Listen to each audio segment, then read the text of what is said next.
এই যে মন্দারমণি হোটেলে এসেছি আমরা। আমার কিন্তু জায়গাটা দারুণ লাগছে। ওই যে ওই দিকে টেন্ট, ছেলে আর বৌমা দেখে এসেছে, ওদের নাকি খুব ছোট লেগেছে, তাই আর নেয়নি। তাই আবার আমরা এই হোটেলে নিলাম। আমার কিন্তু ভালোই লাগছে বেশ। এখানে মন্দারমণির নাকি কিসের তার কেটে গেছে, এখন আর কোথাও কারেই টিভি চলছে না। খুব কারেন্ট যায় বারবার, 5 মিনিট 10 মিনিট পর পরই কারেন্ট যাচ্ছে। আমার তো দারুণ লাগছে, কি ঘুরতে এসছি বাস।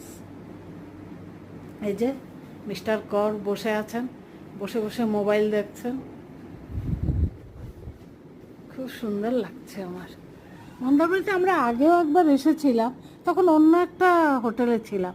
সেটা হোটেলটার থেকে একদম খুব সুন্দর, মানে বেরিয়ে সমুদ্র ছিল।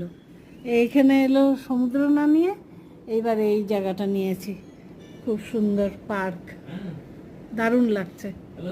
হ্যাঁ, খাবার এসে গেছে বোধহয়, ছেলে ফোন করছে। পাশের রুমে ছেলেরা আছে। যাই হোক, টাটা ভাই বোনেরা।